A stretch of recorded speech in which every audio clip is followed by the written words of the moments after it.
Apprenons à vivre comme des hommes, sinon nous allons tous mourir comme des chiens. Ainsi a parlé le révérend pasteur Martin Luther King. Mesdemoiselles, mesdames et messieurs, chers internautes, bonjour et bienvenue sur Laro. Laro qui est votre programme qui vous montre la jeunesse qui a décidé de sortir la tête de l'eau, qui a décidé d'oser malgré les difficultés. Bienvenue une fois de plus sur le Panthéon de la jeunesse. Comme chaque semaine, nous allons parler d'un thème très spécial aujourd'hui. Entrepreneuriat jeune. Comment utiliser l'éducation conventionnelle pour atteindre l'autonomie financière. Mais avant de tâcher de répondre à cette problématique, retrouvons-nous derrière la page en couleur.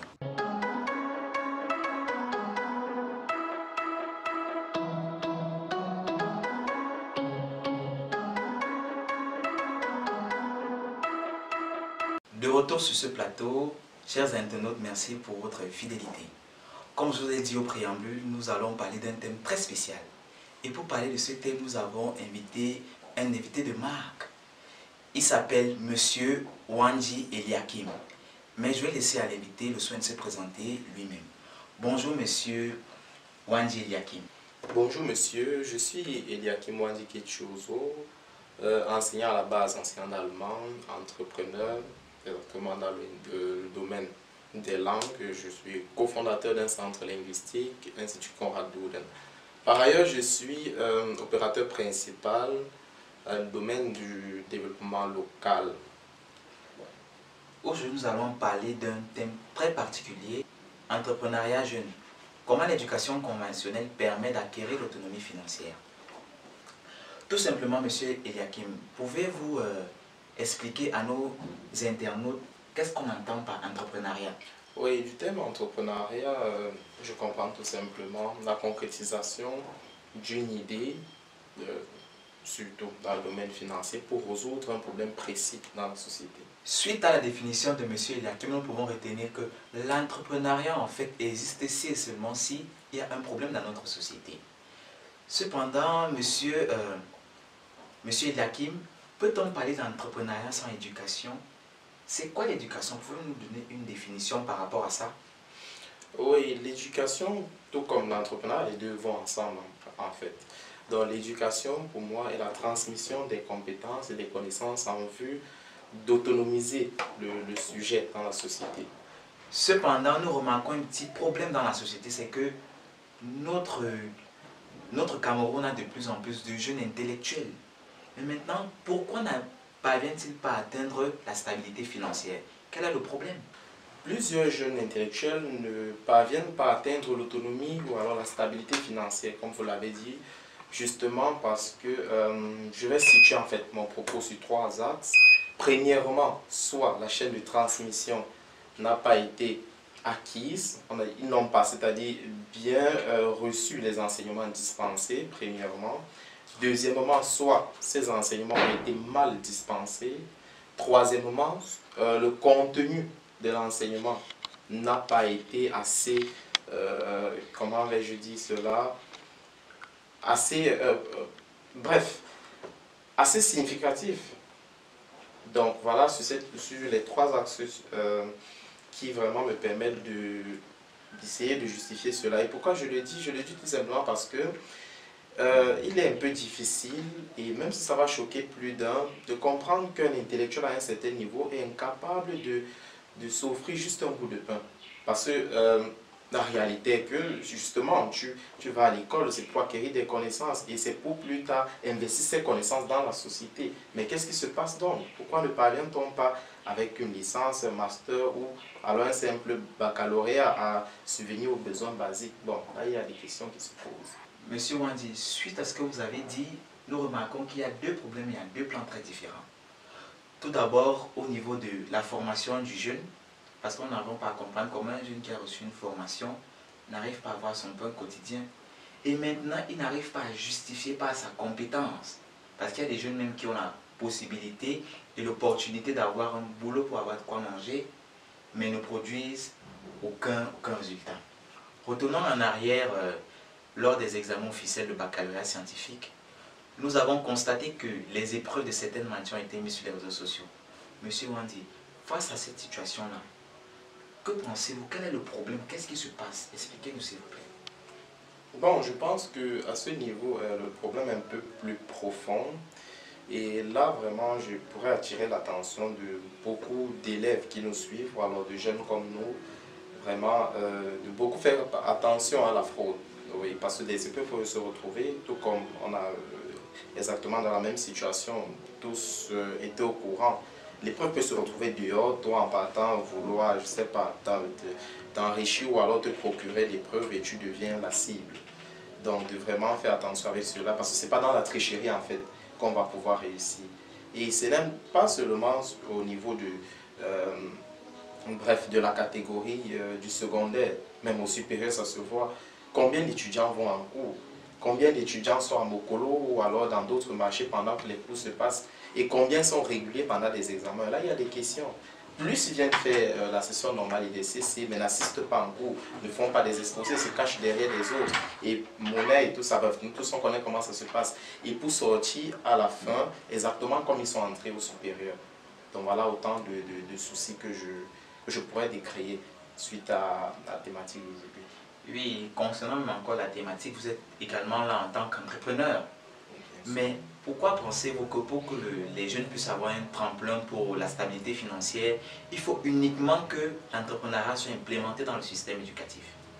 Justement, je pense que l'entrepreneuriat doit être implanté et est un tremplin, parce que là, il faudrait très bien le souligner, vu la portée de l'entrepreneuriat. Enfin, il y a le champ, il y a du pain pour tout le monde. Il y a de la moisson pour tout le monde. Chacun peut s'en procurer. Puisque nous vivons dans une société où, je ne suis pas le premier à le dire, il y a tellement de problèmes que les gens décrivent. Pourquoi ne pas profiter de ces occasions pour essayer de percer dans le domaine de l'entrepreneuriat? Là reste encore une question.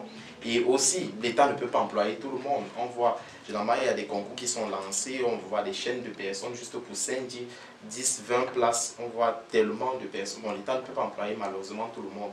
Donc, j'encourage beaucoup des jeunes à plus s'orienter en fonction des compétences et des études faites au préalable vers l'entrepreneuriat. Pour ce sujet d'études, notre collaboratrice Mela a bien voulu faire une petite recherche sur comment l'entrepreneuriat peut s'implémenter dans le système éducatif.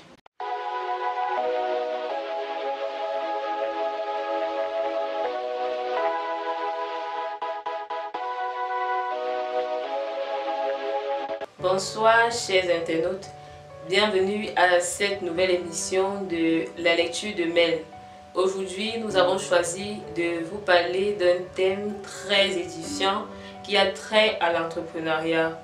Ce thème, le voici, entrepreneuriat jeune, comment utiliser l'éducation conventionnelle au service de l'autonomie financière au Cameroun.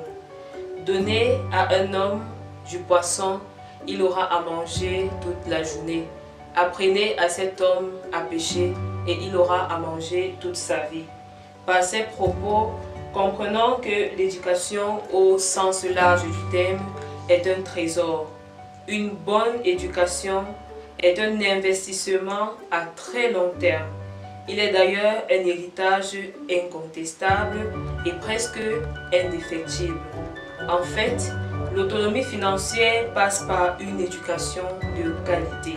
En effet, l'enfant qui a reçu une bonne éducation dispose d'une compétence certaine pour s'ingérer dans un domaine entrepreneurial de son choix. De ce fait, il est capable de produire par lui-même et pour lui en premier des ressources financières nécessaires pour son épanouissement. Après avoir accédé à cette autonomie financière et pour être plus libre, l'individu devra adopter les bonnes attitudes, entre autres en économisant, en gérant son budget, en évitant de s'endetter et en acquérant d'autres ressources de revenus. La mentalité est également importante. Il faut avoir de la bonne volonté, de la détermination et de la patience. Enfin, il est important de savoir que pour atteindre l'autonomie financière au Cameroun, les jeunes doivent, après s'être éduqués, investir dans un projet personnel tel que la création d'entreprises, Ce n'est pas une tâche facile, mais avec de l'imagination et en travaillant avec ardeur, vous n'aurez aucun mal à monter votre propre business. Voilà, chers internautes, comment utiliser l'éducation conventionnelle pour accéder à une autonomie financière certaine. À nous revoir. Nous disons encore merci à Mel pour cette lecture très enrichissante. De retour sur notre plateau, M. Wandi, quelles sont les méthodes que vous proposez aux jeunes pour pouvoir atteindre la stabilité financière? Pour pouvoir atteindre la stabilité financière, il y a plusieurs méthodes. La première méthode, et je précise très bien, la première méthode est celle que vous-même vous avez, parce que chacun se connaît et chacun sait ce qu'il peut faire. La deuxième méthode, c'est vraiment juste des conseils que je vais donner. Être libre, être soi-même, être surtout beaucoup ouvert. Lire, choisir surtout le type d'émission lors de son passe-temps. Parce qu'il faut le souligner, il y a tellement d'émissions enrichissantes et qui sèment la graine de l'entrepreneuriat. Je n'ose pas citer quelques programmes ici sur plusieurs chaînes de télévision que nous tous nous connaissons.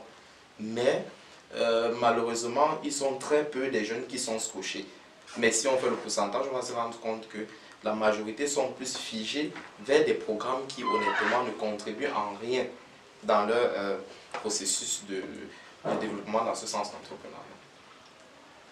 D'accord, nous avons pris note par rapport à ce que vous avez dit. Mais compte tenu du contexte Covid, comment l'entrepreneuriat peut s'insérer dans ce contexte-là pour que le jeune puisse se développer? En fonction de la situation actuelle, je pense que chacun, selon son domaine d'activité, pourrait vraiment trouver une solution. Je prends un exemple très simple. Dans mon domaine, par exemple, l'enseignement des langues, il y a des cours en ligne qui peuvent être donnés. Ils peuvent payer à distance via un dépôt et autres, et les cours sont dispensés. Il y a également dans d'autres secteurs, c'est pas moi, dans le domaine de la cuisine par exemple, les gens pourraient faire des mets qu'ils vont poster en statut et peut-être livrer dans des maisons et autres. Ainsi de suite. Ainsi, chers jeunes, vous avez pris note par rapport à ces différents exemples. Compte tenu que les bonnes choses ont toujours une fin, mais pas une fin très définitive, nous sommes arrivés à la fin de notre émission. Mais avant, nous allons passer la parole une fois de plus à M. Wandi pour passer un message à ces chers jeunes, à ces chers internautes qui nous suivent et qui sont très captivés par ce que vous êtes en train de dire. Comme message de fin, je vais juste inviter toute la jeunesse qui me regarde aujourd'hui à vraiment oser. C'est quoi oser? C'est-à-dire débuter une activité. Pourquoi? Parce que justement, on a constaté un phénomène, enfin j'ai constaté un phénomène, beaucoup de personnes ont des projets dans les placards et ils se morfondent suite au financement. Quand on vérifie très bien à combien s'élève le projet, ce sont des sommes exorbitantes. Je dis souvent très non, je dis vraiment non, ça ne doit pas se passer comme cela. Il faut avoir un projet à court terme, moyen terme et long terme, car on n'accompagne que celui qui est prêt à partir. On ne peut pas se lever un matin, on met 5 millions, 4 millions sur un projet, sans qu'on n'ait jamais vu l'auteur du projet, je ne sais pas moi, briser, au moins le planter en bordure de la route et autres, sinon il y aura faillite. Donc, veillez oser, peu importe la petitesse de l'activité, et la suite viendra. Le ministre Charles Doumba dit un jour, la parole est une arme politique très redoutable dont il ne faut pas en abuser. Sur ce, chers internautes, rendez-vous la semaine prochaine. Ciao.